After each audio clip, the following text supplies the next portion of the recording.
بسم الله الرحمن الرحيم.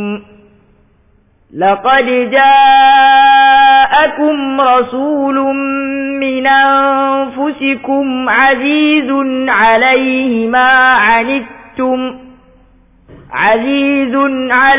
ما عنتم حريص عليكم بالمؤمنين رؤوف رحيم. فإن تولوا فقل حسبي الله لا إله إلا هو عليه توكلت وهو رب العرش العظيم. صدق الله العظيم. السلام عليكم ورحمة الله تعالى وبركاته. يوم جمعة ɗaya ga watan Ramadana, hijira 1441, daidai da 24 ga watan April miladiya 2020. Shehu yau zai buɗe mana tafsirin Alƙur'ani mai girma cikin firiya da tafsir na Maulan Musa ibn Faidati Sheikh Ibrahim Inyas radiyallahu ta'ala anhu, shafi na a cikin juz'i na 2, shafi na 122. Muna cikin suratul Ma'ida, za mu tashi aya ta 23. Malam Muhammad Mubarak zai ja mana baki. Shehinmu Sheikh Ibrahim Mansur Imam Kaduna zai mana fassara. Akramakumullahu, bismillah.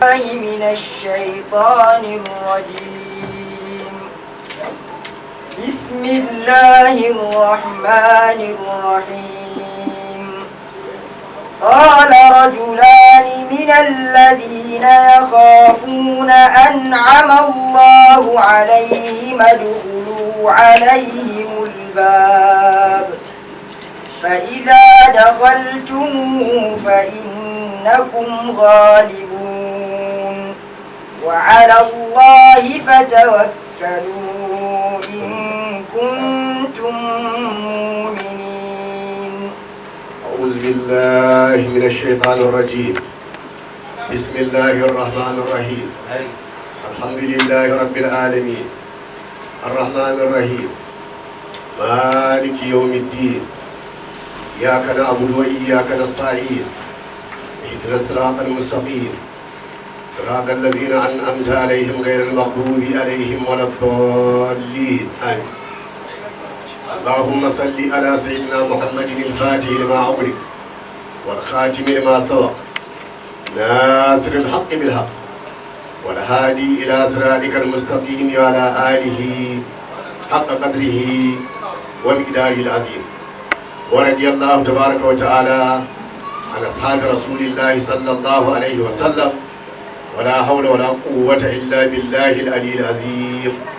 يا همة الشيخ إدري لنا بهذا المهدر والتعاطف بنظرة تأتي لنا بالزفر. yan uwa musulmi, assalamu alaikum wa rahmatullahi ta'ala wa barakatuhu. Muna taya ku murna na shiga wannan wata mai alfarma, watan rama, watan jin kai, watan tausayi, watan alkhairi ga baki ɗayansa, shine watan Ramadan. Alhamdulillahi, shekarar da ta wuce mun tsaya ne wato a cikin suratul Ma'ida.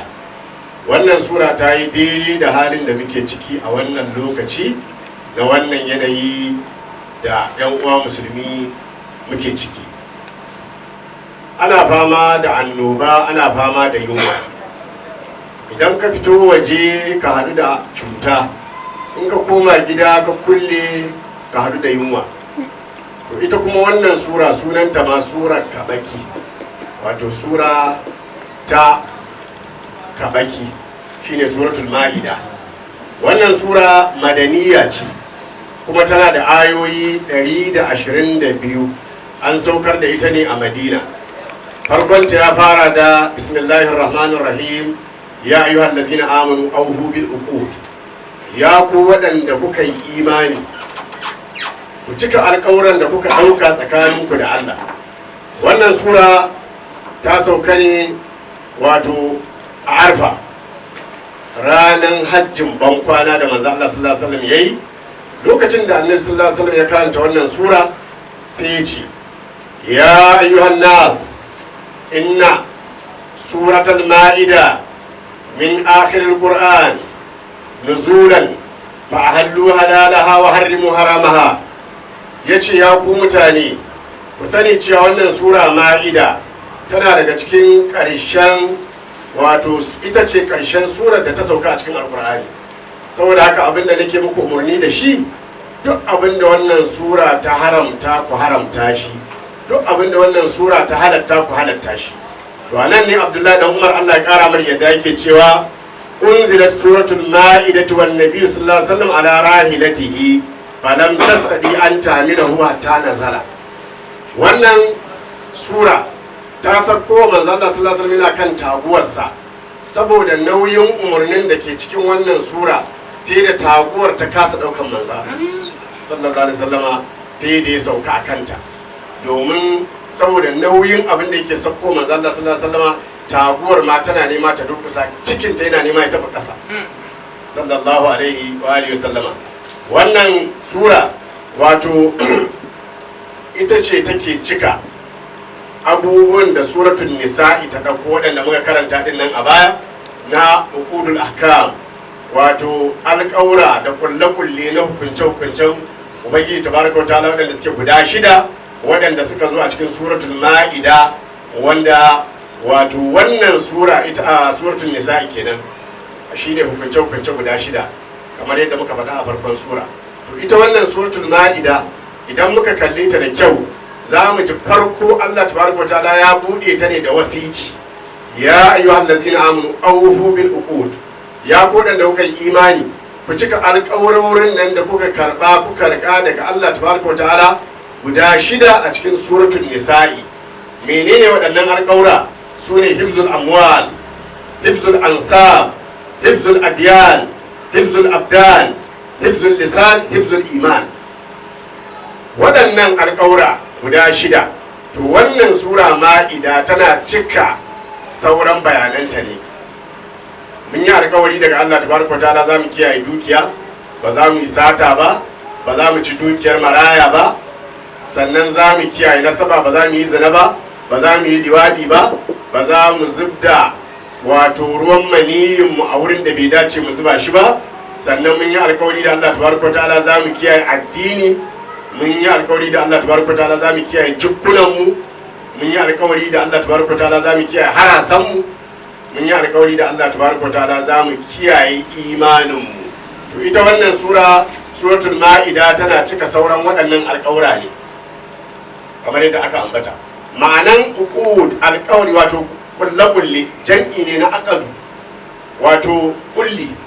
asalin kulli shine wato kamar a ɗauki igiya a haɗa ta da guga, ko a ɗauki igiya a haɗa ta da igiya za ta ƙara ƙarfi kenan, kamar yadda mu 'yan ɗariƙa muke yi, wato muna ɗaukan igiyar fara'id mu haɗa da gugan nawafil, muna ɗaukar wato igiyar shari'a sai mu ƙulla ta da gugar ɗariƙa. yanzu sai kaga an janyo ruwa, yanzu sai kaga amfani mai yawa ya zo. wannan shine ma'ana. zaka ji Allah tabaraka ta'ala yana faɗi a wurare bismillahir rahmanir rahim wa awfu bi ahdi ufi bi ahdikum wal mufuna bi ahdihim idza ahadu wa awfu bi ahdi llahi idza ahadtum wa laqad kanu ahadu llahi min qablu la yawalluna al-adbar innal ladzina yashtaruna bi ahdi llahi thamanan qalilan ulaika la khalaqa lahum fil akhirah wa awfu bil ahd innal ahda kana mas'ula. waɗannan alƙawura da muka ɗauko su daga cikin suratul nisa'i shine ita kuma suratul ma'ida take so ta cika mana su. to kuma wannan sura da za mu tashi cikinta ta dace da wannan yanayi da muke ciki, domin kuma ko shekarar da ta wuce Allah tabaraka ta'ala yana gaya mana bismillahir rahmanir rahim walillahi mulku samawati wal ardi wama bainahuma wa ilayhi al-masir. wato mulkin sammai da abin da yake cikinsu, da kuma mulkin ƙasai da abin da yake cikinsu, da kuma abin da yake tsakaninsu baki ɗaya mu sani na Allah ne. da mu da samman da abin da yake cikin samman da ƙasan da abin da ke cikin ƙasan baki ɗaya daga Allah muke kuma zuwa ga Allah za mu koma. Saboda haka musulmi mai hankali kada ya bari wannan annoba ta ɗimauta shi har ta sa imaninsa ya zama safa-safa. Yana da kyau mumini ya sani walillahi ma fi samawati wa ma fil ardi walillahi mulku samawati wal ardi wa ma bainahuma wa ilayhi al-masir.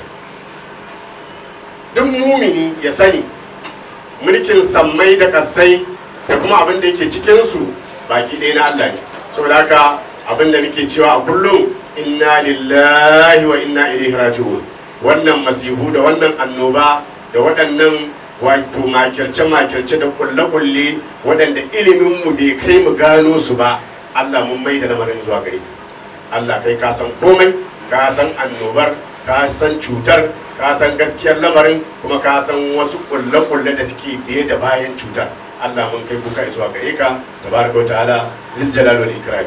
Saboda haka yan uwa, ubangiji tabaraka wa ta'ala yana kiran yahudawa, yahudu da nasara, cewa su zo su sallama manzon Allah sallallahu alaihi wa alihi sallama, su mika masa wuya, su sallama masa. Domin kuwa wato a sahabban manzon Allah sallallahu alaihi sallama wata rana sun zauna cikin yahudawa suna tattaunawa da su. Akwai Mu'az bin Jabalin a cikinsu, sai suke cewa ku yahudawa kun fi mu sanin cewa annabi Muhammadu sallallahu alaihi wasallam Allah ne ya aiko shi, domin kuwa labarinsa a cikin littattafanku ya cika ko'ina. Har Allah yana gaya mana cewa ku dinnan kun san manzon Allah fiye da yadda kuka san 'ya'yanku. Me yasa ba za ku sallama masa ba, kuke wannan kumbiya kuke masa wannan makirce. Sai yahuda suka ce a'a mu ba mu san shi ba, babu wani labarinsa a cikin littafin mu a ta isan da ma da ake faɗi babu wani labarinsa. Tun daga annabi Musa Allah bai ƙara aiko wani annabi ba. Shi ne sai Allah tabaraka wa ta'ala sai ya kira su ya ce da su ya ahlul kitabi qad ja'akum rasuluna, ya kuma abota littafi wato yahudu da nasara. qad ja'akum rasuluna, haƙiƙa manzanmu babba Muhammad sallallahu alaihi wa sallama ya zo muku, yubayyinu lakum, yana yin bayani gare ku dalla daki yana yi muku bayanin abin da ya koyu a cikin littattafanku na daga shara'i'ud dini, wato abubuwa da ya koyu na hukunce-hukuncen addini. Manzo Allah sallallahu alaihi wasallam ya zo yana yi muku bayanin su, da kuma abubuwan da suke wato sun haɗu da alƙawari na rahama da kuma narko irin na azaba. Ala fatratin, kuma sai aka yi sa'a manzo Allah ya zo a lokacin da duniya take tsananin bukatarsa. Ya zo a lokacin fataran nan ta inqida'un minar rusuli, wato yankewa na daga manzanni. Dama fatara biyu ce, kamar yadda Maulana Sheikh Ahmad Tijani radiyallahu anhu ke faɗi, yake cewa al-fatratu fatratani, fatratu kufrin turfa'u bi irsali nabiyyin, wa fatratu islamin turfa'u bi ba'si shaykhin murabbin. Fatara kala biyu ce, akwai fatara ta musulunci, wato ga musuluncin amma sai a koma tsabace da kuma wato a bori da kuma bid'o'i. To sai Allah tabaraka wa ta'ala wato fataran musulunci shine ta dauki gaba daya. Sai a waye gari ana bautawa gunki, ana bautawa rana, ana bautawa ruwa, ana tsaface da sauran. Fatara ita kuma ta musulunci, wato waccan fatarar kafirci kenan, manzo shi ke iya ɗauke ta, amma fatarar musulunci wali shi ne ke ɗauke ta. Fatara ta kafirci Allah yana ta da manzo ya ɗauke ta, fatara ta musulunci Allah yana ta da wali shi kuma ya ɗauke ta. Shi ne irin waɗannan ayyuka na bid'o'i da sauransu, sai wali sai zo sai sabunta addini, kamar yadda shi Usman dan Fodiyo yayi rahmatullahi alaihi, kamar yadda Maulana Sheikh Alhaji Ibrahim Yes yayi, Allah ya kara masa yadda. Wannan shine dalili Allah tabaraka ta'ala ya turo muku shi a lokacin da duniya take tsananin bukatarsa. Yankewar manzanni ta samu zamanin ku, is domin kuwa lam yakun bainahu wa bain Isa rasulun, tsakanin annabi Muhammadu sallallahu alaihi wasallam da tsakanin annabi Isa babu wani manzo. Wa muddatu zalika 569 sana, tsakanin annabi Isa alayhi salam da tsakanin annabi Muhammadu sallallahu alaihi wasallama an samu kusan shekaru 569.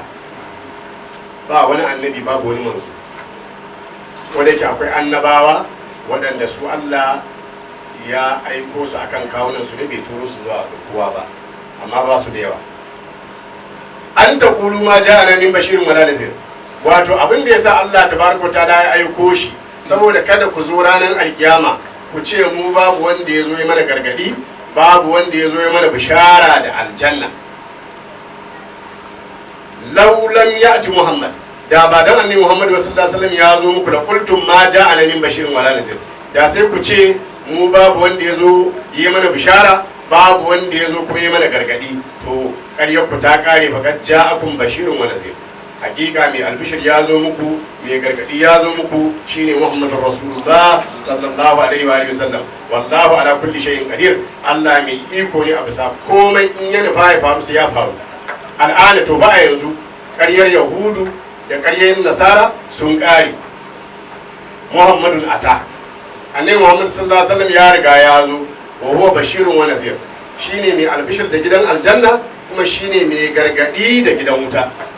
Baina Adamu wa Nuhin alfu sana, shi ya ce Allah kara masa yadda tsakanin annabi wato annabi Adamu da annabi Nuhu shekara 1000 ne, tsakanin annabi Nuhu da annabi Ibrahim alayhis salam shekara 1000 ne, tsakanin annabi Ibrahim da annabi Musa alayhis salam shekara 2000 ne, tsakanin annabi Musa da annabi Isa alayhis salam shekara 1000 ne, tsakanin annabi Isa alayhis salam da annabi Muhammadu sallallahu alaihi wasallam shekara 500 ne, ko kuma 569. A wani kaulin kuma suna cewa shekara 600 ne tsakanin annabi Isa da annabi Muhammadu sallallahu alaihi wa alihi wasallam.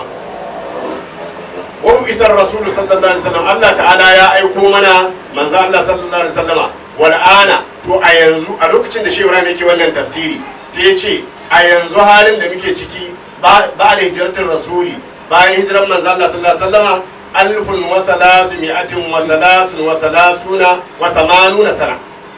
A yanzu muna da shekara 1383 a lokacin da ake tafsirin da Shehu yayi, mu kuma yanzu muna da shekara 1441 a yanzu.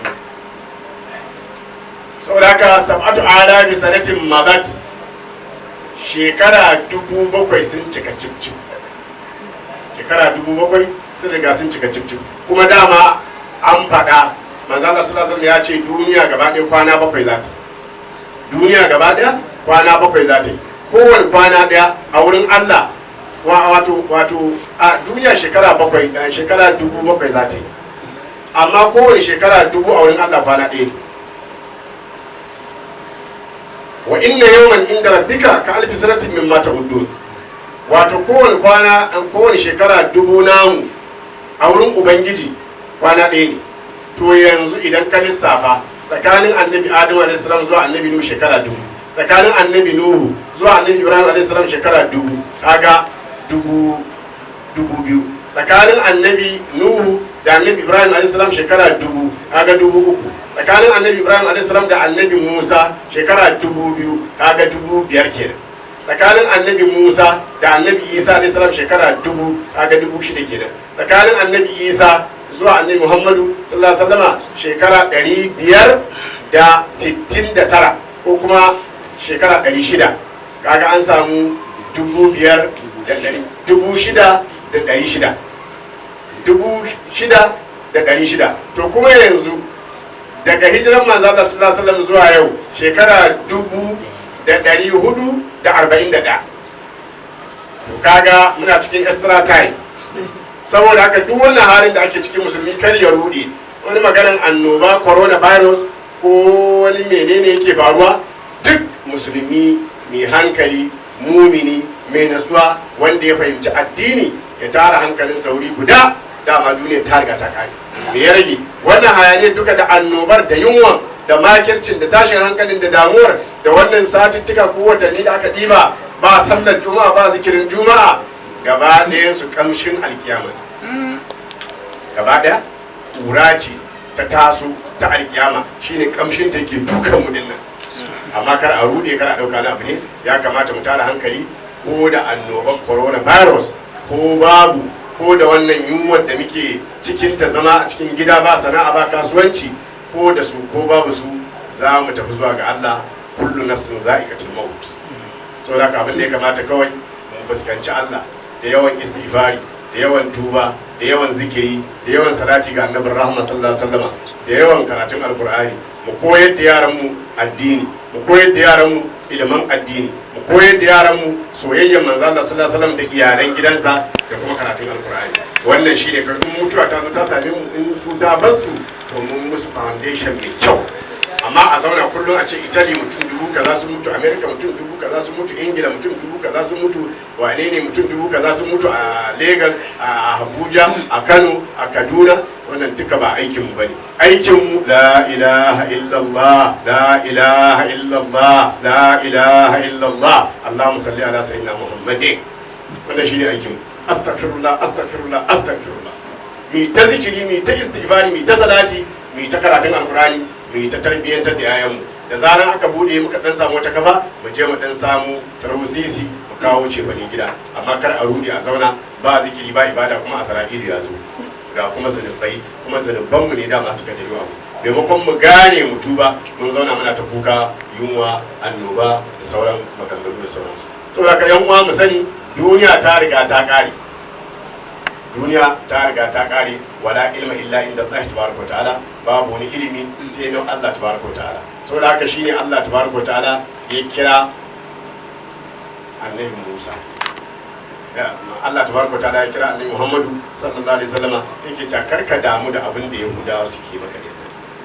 Karka manta ba. Wazkur isqala Musa li qaumihi ya qaumi zkuru ni'matallahi alaikum iz ja'ala fikum anbiya'a wa ja'alakum muluka. Ka tuna lokacin da Musa ya kira jama'ar samana Yahudawan nan, ya ce da su ya ku jama'ata, ku tuna irin ni'imar da Allah tabaraka ta'ala ya muku, ya sanya mafi yawancin annaba a cikin ku suke, sannan kuma ya sanya mafi yawancin sarakunan duniya ku ne.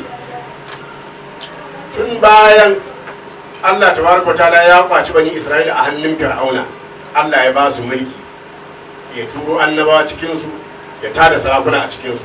Haka aka yi ta yi har Allah ke gaya musu, wa atakum ma lam yu'ti ahadan min al-alamin. Kai in takaice muku bayani, Allah tabaraka ta'ala ya ba ku abin da bai ba wani ɗaya daga cikin wato tarikai ba, na mulki da kuma wato annabta da kuma darbar zuma da yake sako muku da shi daga sassun tsuntsaye, da kuma tsaga muku teku da Allah tabaraka ta'ala yi, da halaka muku da Fir'auna da sauransu dai gashi nan. Allah ya muku baye da dama, ya ba ku abin da bai ba mafi yawancin halittarsa ba. Abin da ya rage muku, ya qaumi ya ku jama'ata, urkulul ardal muqaddasata allati kataballahu lakum. Ku shiga wannan ƙasa mai tsarki, ita ce ƙasar Dur ko kuma Ariha ko Sha ko Baitul Miqdis. Wato duka sunan al'ardul muqaddasa ne, da Urdun da Dimashqa da Falastin da wani yanki na Jordan, duka suna cikin wannan yanki na al'ardul muqaddasa ne. To shine Allah tabaraka ta'ala ya ce ka gaya wa Yahudawa su shiga wannan gari Ariha, wannan gari abin tsarkakewa, allati kataballahu lakum, wadda Allah tabaraka ta'ala ya rubuta cewa zai ba ku nasara a cikinta a lauhul mahfuz. Allah ya rubuta cewa nan ne mazauninku. Amara kun bi duku da Allah ya umurce ku da ku shiga cikinta, amma da sharadi in kun yaƙi jababirawa da suke ciki, kun yi wa annabin ku biyayya. Wannan gari al'ardul muqaddasa ita ce Sham, ita ce Ariha. Wala tartaddu ala adbarikum, kada ku yadda ku juya ku ba da baya, tanhazimuna, wato ku gudu khawfal aduwi, kuna tsoron makiyanku, a tankalibu sai ku koma gidajen ku khasirina, tabaku duniya da lahira, bisa aikum a cikin ɗawainiyar ku.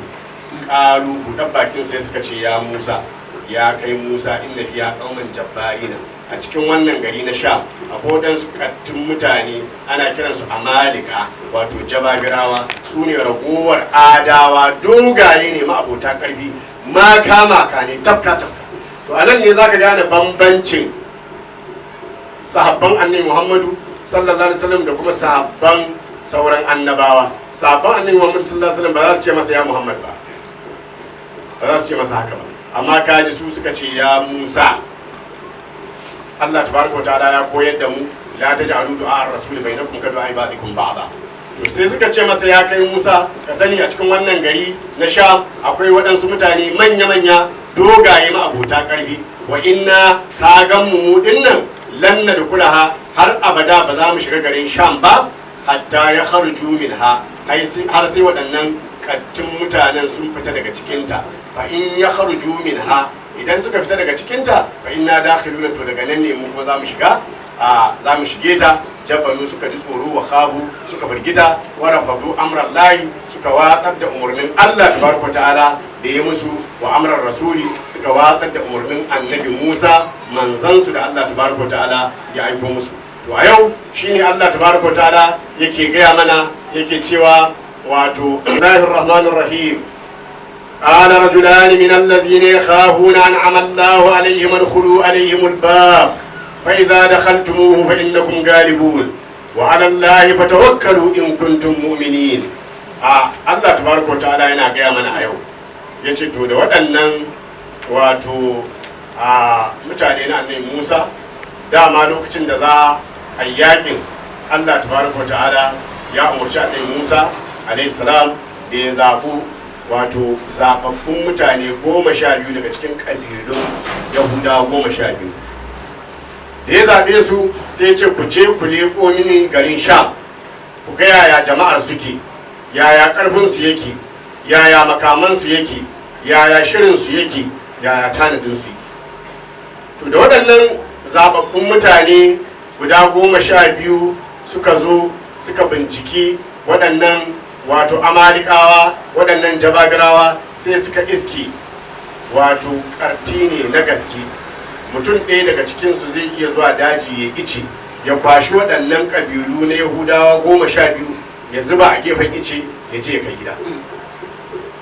Domin abin da ya faru kenan, lokacin da suka je suka fita bayan gari, sai wani daga cikin su waɗannan jabagirawa ya fito gona ya zo ya yi ice, sai ya ga waɗansu ƙananan mutane su 12, sai ya kwashe su, sai ya zuba a cikin aljihu, ya je gida sai yana gaya matarsa, kin ga waɗansu mutane ne ga su kamar mu amma kuma 'yan ƙanana, ya kike gani mu ba yara su yi wasa ne ko kuma mu sake su tafi. Shi kenan dai har Allah ya kubutar da su, suka gudo suka dawo. To da suka dawo, maimakon su zo su gaya wa annabi Musa alayhi salam, sai suka tafi suna ta gaya wa jama'ar su, ai wannan yaƙi ba yadda za a yi shi, wallahi mutanen nan sun fi karfin mu, wallahi mutanen nan ai girman su ya wuce yadda muke, inabin su ma sai katti irin 3 sun taru za su iya daukan guda ɗaya, kai abin din su ai sai mutum 7 ne za su iya dauka, ai kaza ai kaza ai kaza, suna ta yaya ta maganganu. Sai sauran jama'a sojoji sai suka tsorata. To shi ne Allah ya ce amma ba duka bane suka yi haka. Qala rajulani, sai waɗansu mutane guda biyu, qala lahum rajulani, waɗansu mutane guda biyu suka ce da su nuqaba'ul asbadi kenan, wato sauran mutum 10 ɗin na zababbin ƙabilun Yahudawa. Waɗannan mutum biyu suka ce da su minan lazina yakhafuna, daga cikin waɗanda suke tsoron Allah kuma suke tsoron mukhalafata amrillahi, saba wa umarnin Allah. Su wane ne waɗannan mutane guda biyu? Su ne Yusha dan Nun, wato almajirin annabi Musa ne alayhi salam, shine hadiminsa wanda suka je wurin Khadru tare, wanda Allah ke gaya mana wa isqala Musa li fatahu, to shine Yusha dan Nun. Sai kuma na biyu shine Kalibu, shi Kalibu dan kanwar annabi Musa ne, Maryam.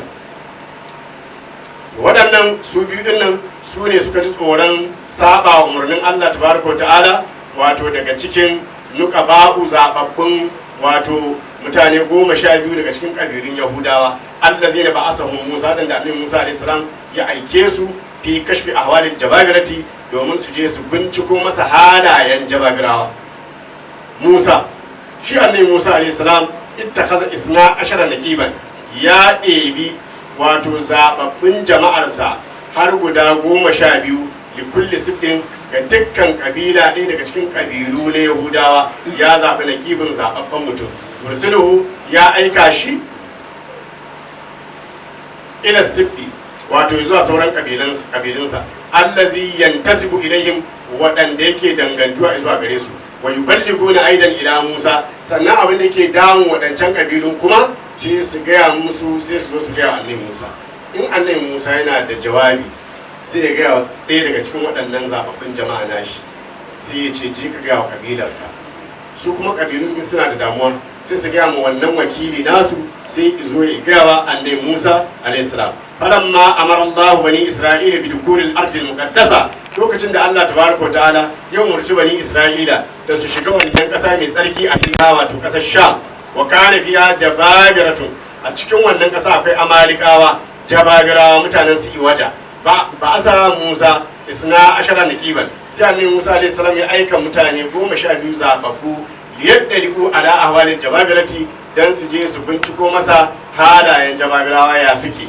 fara'au min azamatil khalqi sai suka je suka ga irin girman halittar su madulil qamati da kuma ainihin tsawon gabobin su ma hayyarahum suka ga abin da ya dimauta su bayan ma raja'u lokacin da suka dawo qala lahum yusha'u sai shi yusha'u shi ma annabi ne bayan wafatin annabi Musa alayhi salam Allah ya aiko shi wa kalibu da shi wannan wato a da na kanwar annabi Musa alayhi salam mai suna kalibu sai suka ce da sauran mutum 10 uktumu ma ra'aytum ku boye abinda kuka je kuka gani fa illa an Musa wa Haruna fakat kar ku ga kowane soja kar ku ga kowane jarimi sai annabi Musa da Haruna kawai su kadai za ku ga ba balam yaktumu sai ba su bi umarni ba ba su boye wannan sako ba akhbarun nasa suka ba mutane labari da halin jababirati da halin jababirawa fa jabanu sai suka ji tsoro minhum daga yaƙi da jababirawa illa kalibu wa yusha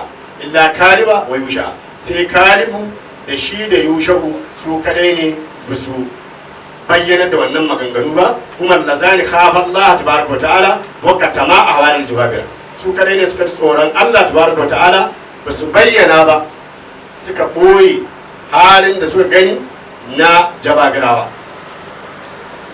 illa an Musa alayhi salatu wassalam wa Harun sai dai annabi Musa da annabi Harun su biyun nan su kadai aka gayawa halin da ake ciki to su ne waɗanda Allah yake faɗi an'amallahu alaihima da Yusha'u da Kalibu su ne waɗanda Allah ta'ala ya yi ni'ima gare su bil ismati ya ba su kariya ba su tona asiri ba fakata ma suka ɓoye matsala'a alaihi abinda suka je suka leko na asiraran jababirawa min halim na daga halayensu illa an Musa ba su gaya kowa ba sai annabi Musa bike lafi baqiyatin nuqaba'i sabanin sauran zababbun wato kabilun nan guda 10 fa afshahu suka tona asiri wa jabanu kuma suka sa tsoro a zuciyarsu sannan suka sa tsoro a cikin zukatan sauran sojoji to su waɗannan mutum biyu da Yusha'u da Kalibu sai suke gaya wa sauran sojojin urkhulu alaihimul baba ku shiga ku yaƙe su ta ƙofar garinsu babar kareti ani ƙofar garin ariha ƙofar sha ku shiga ta ƙofa ku je ku yaƙe su wala takshawhum kada ku ji tsoron su fa innahum ajsalun kuna ganin su maka tafka tika wato jiki ne kawai kenan bayan sun je sun yi leƙo wannan gari na jababirawa to sai suka gaya wa sauran mutum 10 suka ce da Allah kar ku gaya wa kowa ku bari mu ga annabi Musa da annabi Harun alayhi salam mu kama bakin mu sauran sai suka gaya wa sauran jama'a su kuma su din sai suka boye magana suka ce kar ku damu mu je mu shiga ta kofar garin mu je mu yaƙe su kuna ganin su manya masu jiki ga su dogaye ba su da wani ƙarfi domin jikkuna ne kawai ba su da zakata ajsadun bila qulubin jikkuna ne da su amma ba su da zakata halatul kuffari haka halin kafirai yake za ka gan su manya-manya ga makamai ga kudi ga mulki ga sojoji amma da yakin zai kama tarwar su za a yi saboda jikkuna ne ba zuciya haka su ma munafikai haka suke fa iza da khaltumu idan kuka yadda da umarninmu kuka shiga wannan gari a riha ko kuma wannan gari na sham fa innakum galibuna muna tabbatar muku wallahi ku ne za ku yi rinjaye wa'aduhu suka yi wa sauran ƴan uwansu sojoji alkawari annahum cewa su za da khalu idan suka shiga garin sham sai ya gari gunar jabagirati za su rinjayi waɗannan manyan mutane kartin jabagirawa wahum min aina lahum ilmun bizalika shi wai ce to wai su waɗannan da Yusha'u da shi Kalibu ta ina ne suka samu ilimin sanin cewa idan an shiga garin za a yaƙi waɗannan dogayen mutane, waɗannan ƙartun mutane, a ina suka samu wannan ilimi? Ya ce bi wa'dillahi tabaraka ta'ala, san cewa idan sun shiga wannan gari za su yi nasara saboda alƙawarin da Allah tabaraka ta'ala ya yi musu cewa udkhulul ardal muqaddasata allati kataballahu lakum, ku shiga wannan gari mai tsarki wanda Allah tabaraka ta'ala ya rubuta muku nasara idan kun samu kun shiga kun yaƙe su kuma annabin ku da'a, shine annabi Musa alayhi salam. lamma wa'adahumullahu, lokacin da Allah tabaraka ta'ala ya musu alƙawari cewa zai ba su nasara, annal arda lahum, cewa wannan al-ardul muqaddasa garin Sham cewa nasu ne, wa hum wasiquna bi wa'dillahi, sai suka zama sun amince da alƙawarin Allah tabaraka ta'ala, alimu sun sani annahum cewa su idan sun shiga sayun saruna alaihim, wato da sannu cikin kwanciyar hankali Allah zai taimake su akan waɗannan jababirawa. Wali haza, saboda haka ne khaffafu alaihim al'amr, suka sauƙaƙa al'amarin ga sauran ƴan uwansu sojoji, da shi Kalibu da shi Yushau suka sauƙaƙa wannan al'amari, suka ce da su udkhulu alaihim al-bab, ku shiga ta ƙofar wannan gari, bi mujarradi usulikum, wato daga zarar aka ce kun shiga libabil qaryati ga wannan ƙofa ta Sham, sataglibunahum, da sannu za ku rinjaye su, bi dalili wa alallahi fatawakkalu in kuntum mu'minin. Abin da ya samu ga muku wannan, Allah tabaraka ta'ala ya ce wato in dai har kun yi imani da gaskiya to ku dogara da Allah tabaraka ta'ala. To in ko kun dogara da Allah tabaraka ta'ala, imanin ku ya tabbata, la budda Allah tabaraka ta'ala zai taimake ku. Inna Allah, ku sani cewa Allah wa'adakum an-nasru, ya muku alƙawarin zai taimake ku. Al-ardul muqaddasati, wannan ƙasa mai tsarki da ake ta magana, yar ardul lati kana sunu al-anbiya, ita ce ƙasar da annabawa suka fi yawan zama cikin ta. Dalilin da yasa aka kai manzo Allah sallallahu alaihi wasallam kenan daren Isra'i da Miraji domin a tara su. Wannan ƙasa al-ardul muqaddasa, wato ita ce asalin ƙasar da ake ce mata ko da ne ka zo an fika, ko da ne ka zo an fika. To sai Allah tabaraka ta'ala sai ya ce annabi sallallahu alaihi wasallama lokacin da zai tafi sama ya fara zuwa garin, a tara duk wani wanda yake jin ya isa, tun daga manzo zuwa annabi zuwa wali, irin su Khadru, irin su Asifu dan Barkhaya, irin waɗannan waɗanda su ma sun zauna a wannan yanki. Aka tara gaggan annaba da manzanni, manzo Allah sallallahu alaihi wasallam yana shigowa duk suka miƙe, Jibril ya kama hannun sai ce shiga kai musu sa, kuma annabi ya shiga sallallahu alaihi wasallam ya musu sallah, suna ji suna gani, annabi ya tashi sama sallallahu alaihi wa alihi wasallam. To wannan gari al-ardul muqaddasa din nan da ake magana, nan ne mazaunin annaba, mafi yawancin su kaburburan su duk yana wurin ne. Wa zarfu yusharrafu bi sharfi mazrufihi, shi gari bai da wata daraja, yana samun daraja ne da albarkar wanda ya zauna a cikinsa. Gari bai da wani daraja sai dai darajar wanda ya zauna a cikinsa. Taqaddasat bi sababi sukunal anbiya, wato garin Sham ya samu tsarki ne saboda dalilin zaman annabawa ciki, nan ne wurin bautansu, nan aka haife su, nan ne kaburburansu da su da manzali. Fai za ɗabar mazruhu, idan aka ce maka mazauni ya yi tsarki, idan aka ce maka wato mai zama a wuri ya yi tsarki, annabi Suleiman a.s. mai tsarki ne. Wannan shine abin da ake so a gane. Da ƙasar Makka, da ƙasar Madina, da ƙasar Morocco, da ƙasar Senegal, da ƙasar Najeriya, da ƙasar Amerika, da ƙasar Ingila, da ƙasar Germany, da ƙasar Japan, da ƙasar Faransa, dukka ɗaya ne. Amma me yasa Makka ta yi tsarki? A nan aka haifi annabi Muhammad sallallahu alaihi wasallam. Me yasa Madina ta yi tsarki? A nan aka birne shi sallallahu alaihi, a nan ya rasu. To duk inda ka an ce maka wuri yayi daraja, ba kasar bace mai daraja, wanda Allah ya saka a kasan shine mai daraja, sai kasan ma sai ta yi daraja. To shine abin da ake so a gano. To shine ya ce wato kasar Sham ta yi tsarki ne saboda annabawa da manzanni da Allah tabaraka ta'ala ya zuba a wurin. Na'am, naji watakila wani ya ce mun yaskunu hal jababiratu aidan, ka ce annabawa da manzanni sun zauna, to ka manta kuma manya-manyan kafiran duniya da jababirawa da fasikai da fajirai su ma duk sun zauna a wurin.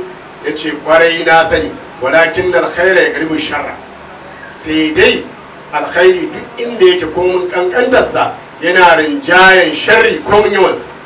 Fali haza, saboda haka garaba alkhairu ala sharri a kowane zamani, a kowane gari, a kowane anguwa, a kowane gida, a kowane wuri, alkhairi shine yake rinjayen sharri. Hatta anna sukunal jababirati, har gashi ma garin jababirawa ma mana al'arda min an takuna muqaddasatan. Garin jababirawa ne ba, amma Allah ya ce musu udkhulul ardal muqaddasatan lati kataba Allahu lakum. Ku shiga wannan gari mai tsarki, duk daga jababirawa a ciki, amma Allah ya kira ta abin tsarkakewa, haisu sakana al-anbiya'u, domin ku annabawa sun zauna a ciki. Qalu ya Musa, قالوا يا موسى إنا لن ندخلها أبدا ما داموا فيها فاذهب أنت وربك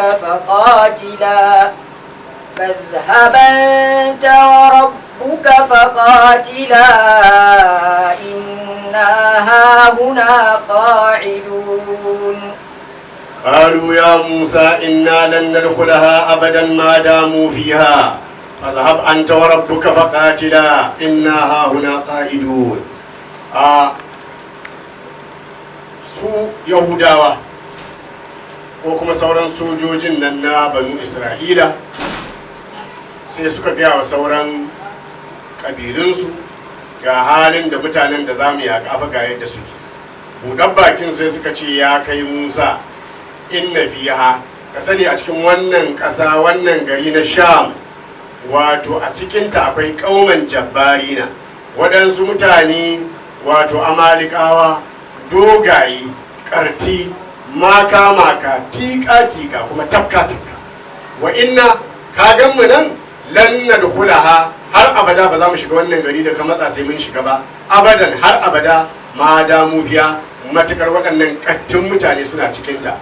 Fazhab anta, idan ka matsa sai an shiga to ka tafi kai kadai, wa rabbuka, ka kira ubangijinka ya raka ka kuje tare, faqatila kuje ku yake su, faqatilahum kuje ku yake su, inna mu ka gan mu qa'iduna hauna, muna zaune a nan ba inda zamu je. Kaga wannan rashin kunya ce. To wannan kalma da suka faɗa sai ta janyo musu masifa, tunda suka ce inna hauna qa'iduna, muna nan daga nan ba inda zamu matsa, sai da suka shekaru 40 a wurin ba inda suka je. Idan suka tashi daga wurin suka yi tafiya, suka wuni suna tafiya, in sun gaji sun kwanta sun yi bacci, da sun farka sai suka sun daga inda suka tashi a nan suke. Haka suka dinga sai da aka shekara 40 ba su je ko ina ba. Duk wanda suka faɗi wannan magana sai da suka mutu a wannan tsawon shekaru 40 ba su koma garinsu ba.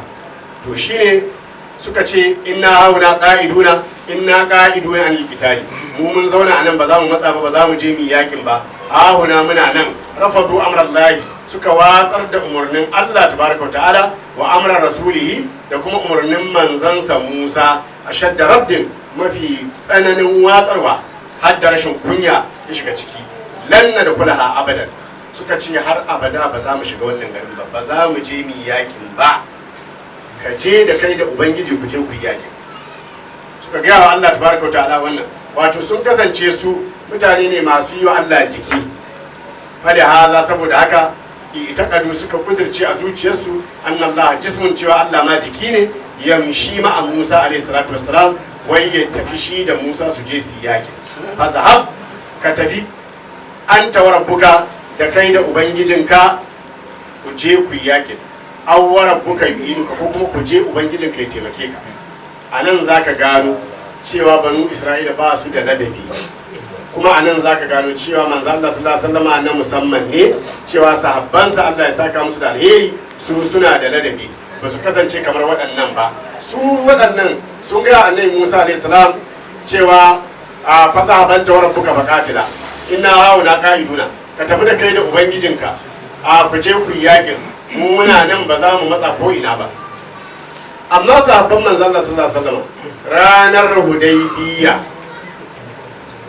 abinda suka ga manzo Allah sallallahu alaihi wasallam ce masa kai inna la naqulu laka kama qalat banu isra'ila li Musa alayhi salam fazahab anta wa rabbuka faqatila inna hauna qa'iduna.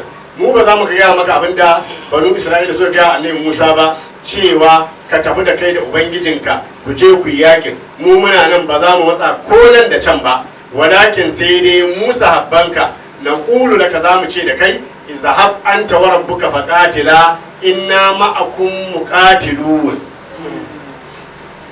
ka je kai da ubangijinka ya taimake ka, mu ko muna tare da ku zani yakin. abinda sahabban manzo Allah sallallahu alaihi wasallama suka gaya masa kenan, shi yasa shi Ibrahim yake musu kirari faman nuqaba'ul mustafa min al-ishbihim wa ansaru isa duna sabil mushaffai tarahum ka anna al-mawt fihim hayatuhum wa aqaddumuhum khairul wara bi tabassum. duk inda manzo Allah ya sa gaba zaka ga sahabbansa biye da shi ba sa ja baya, shi yana gaba yana murmushi, su kuma suna baya suna biye da shi, kowa da takobi a hannunsa sallallahu alaihi wa alihi wa sallam. to haka aka yi su waɗannan sahabbai na annabi Musa alaihi salatu wassalam suka ce masa fa za anta wa rabbuka faqatila aw wa rabbuka yu'inuka, ka tafi da kai da ubangijinka, dama ka ba mu labari cewa zai taimake ka, to ka je ya taimake ka. faqatila ku je ku yakin, inna hauna qa'iduna, mu muna zaune a nan ba inda za mu je. qala rabbi inni la amliku illa nafsi wa akhi fafruq bainana wa bainal qawmil fasiqin. قال ربي إني لا أملك إلا نفسي وأخي فافرق بيننا وبين القوم الفاسقين. annabi Musa alaihi salatu wassalam sai ya ce a fusace ransa ya ɓaci saboda jin wannan mummunan lafazi daga bakin sahabbansa.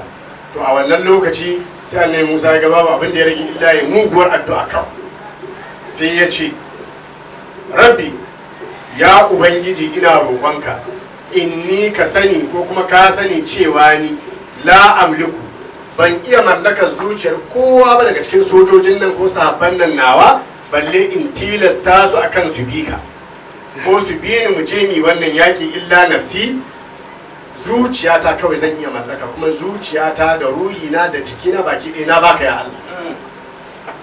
wa illa idan kuma banda ni kaina da zuciyata, to akhi Harun shine dan uwana annabi Harun, da ni da dan uwana kawai na mallaka. wala amliku gairahuma, ban mallaki wani abu ban da su, daga zuciyata sai zuciyar dan uwana Harun, su kadai na mallaka, kuma Allah ga suna kawo maka. ba ajburhum, ballantana in tilasta su ala da'ati absa biyayya gare ka.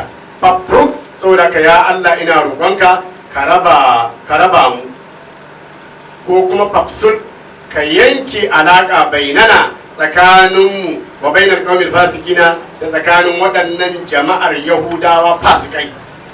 da'a alaihim, annabi Musa ya fusata har yawa yahudawa ko kuma waɗannan wato kabilu na wato banu Isra'ila su 10 dinnan da sojojinsu, ya musu muguwar addu'a alaihi salatu wassalam da an yufarriqa Allahu bainahu wa bainal ladzina imtana'u an imtisali amrillah, wato ya musu addu'a Allah ya raba shi tsakaninsa da tsakanin waɗanda suka ƙi su sadar da umarnin Allah tabaraka ta'ala. qala Allah